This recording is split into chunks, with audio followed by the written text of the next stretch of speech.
we just climbed a mountain. We just climbed a mountain in the fog and the snow blizzard from the other side of a valley, halfway up another mountain. We've narrowed it down. This is our last chance for a ram out of this particular 12 square mile area. We're on mile 60 something on foot, I think, and apparently there's a mature ram went in this direction a week ago, but one ram, and we just came up here in the blizzard. I found the top without a GPS. I've never had one, and there's this Godzilla record book bull caribou laying right here with the cow, and decided not to shoot him because we're here to look for that ram. It's the big dollar ticket, and we got to get him. So we're gonna really hope for clear weather, and if it clears up, well, obviously we're gonna head up into these and look over these basins for that ram or another one.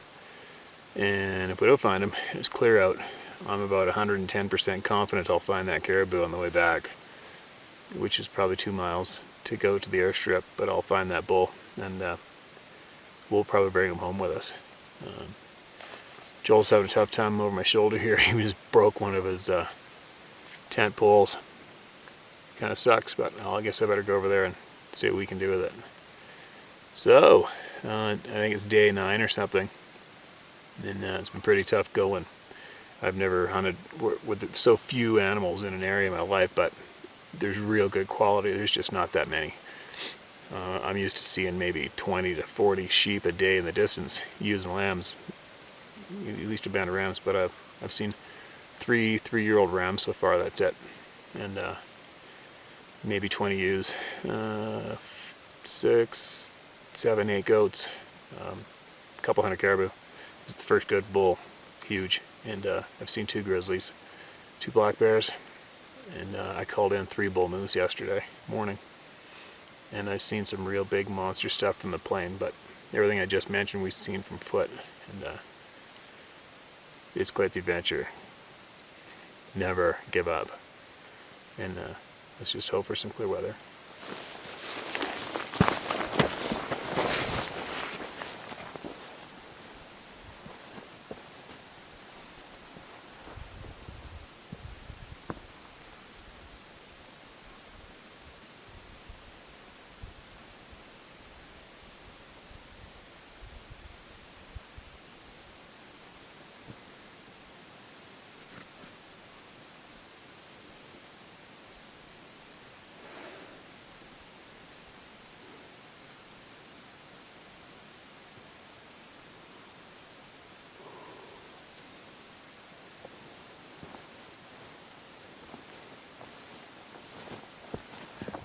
Alright, what day of the hunt is this? Bigger. This is the 12th day. Really? 12th day. We climbed about, I can't even count how many mountains. We've done at least, well, honestly, no sarcasm, we've done probably over 50 miles on foot. At least 50 miles. At least 50 miles. We've seen probably 3-year-old rams, maybe 15 ewes and lambs altogether in all those hikes. We've climbed 1, 2, 3, 4, 5, 6, 7, 8, 9, 10, 11, 12, at least a dozen mountains, and checked all the basins all around them, so that's probably a dozen tons an average, 3 or 4. So do the math on that. What's that, 48 basins? Sweet. So anyway, we've seen a few billy goats, and there's a big caribou right between our heads and the screen here, and a drain across this valley. I don't know what time is it? It's 3:35. 3:35. So it probably gives us enough time. We packed up our camp. We've been stuck on this plateau in hail, snow. We hiked up here in hail, snow and fog without a GPS and found it mid-camp. We've been here 2 days.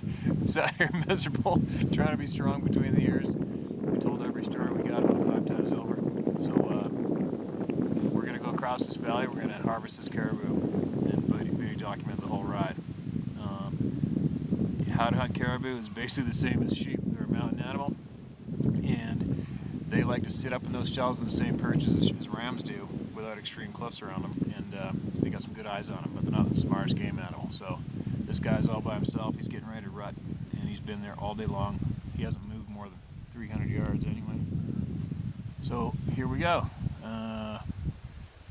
Next time we video, I guess we'll probably be starting our stock, and we'll empty out our packs because we're gonna have to stay overnight again. Sweet. More mountain house. More mountain house. One word. Which mountain house is it to stay away from?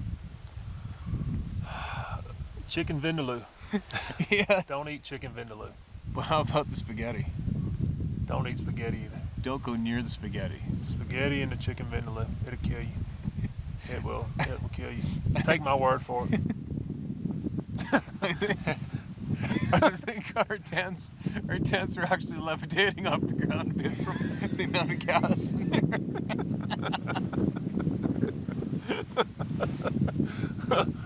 Oh. I've never seen anything so disgusting in my life.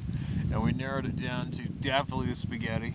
Definitely spaghetti. If you want to burn either end, eat the chicken vindaloo. Other than that, what is it again? The beef stroganoff's pretty good. Beef stroganoff's the best. There's a petroleum byproduct dish called Mocha mousse pie. Mocha mousse pie. That's his specialty. That's kind of entertaining to eat. Really, it's not really food though. It's definitely petroleum byproduct. Who knows? That's it. Let's go kill him. All right, we're gonna kill this caribou. All right, there is our caribou. How far do you think that is in miles? 4 or 5. No. Think so? 2 or 3. All right, took 45 minutes. Long ways. 45. All right, well, anyways, there he is. And I'll pan back.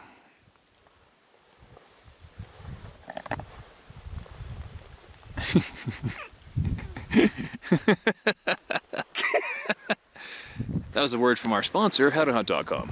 Now, back to the caribou hunt. There's where we gotta go. We gotta bail over this edge, and off we go.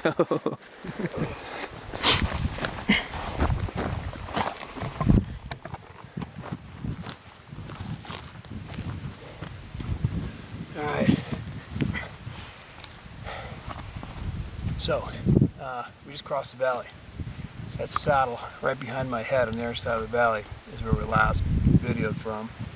And we looked for sheep the whole way over here. We stopped and looked at every different angle change because we're still priorities of sheep. We didn't see any, so it's a green light to dust this big caribou. We got our shelters on our back, so we're probably going to make camp right here. That bull is probably 400 yards away from us, up and over the hill where we last videotaped him laying.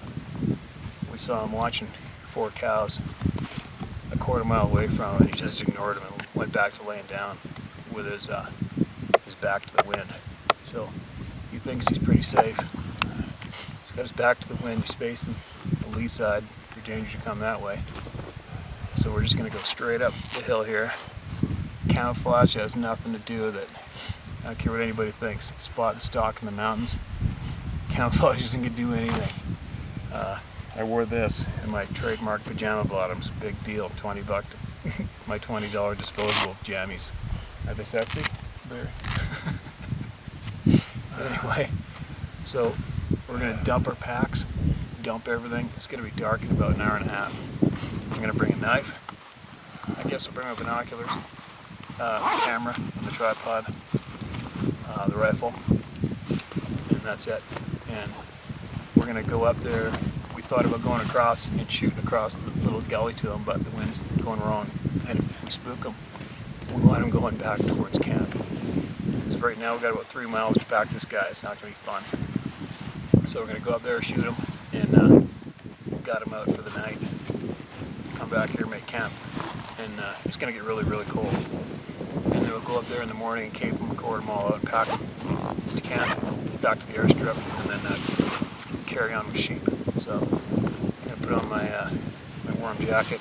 I'm not worried about camouflage at all, because all that this caribou's probably going to see is this, from our nose up with the barrel of a rifle, and it's going to be over. So he's up over the edge and he's about 100, maybe. I'll bet he's 60 yards back. So we're going to be on him in probably 20 minutes.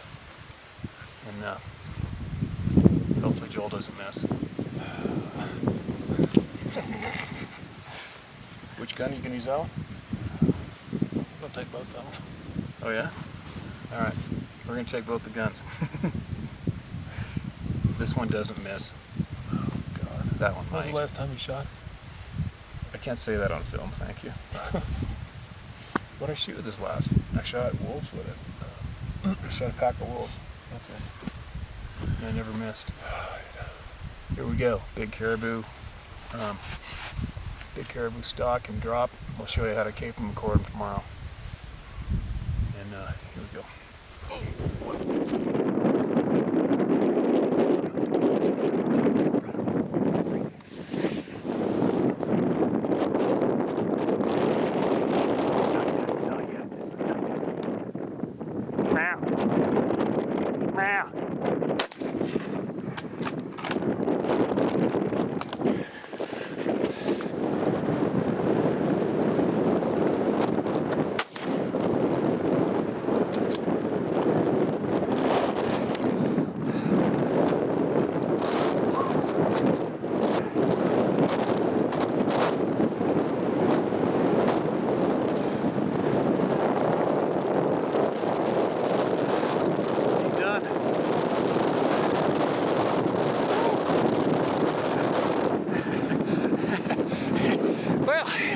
That was close. Never a dull moment. Never know. How far was that? 10 yards, 15 yards. Maybe. Wow. Let's go check them out.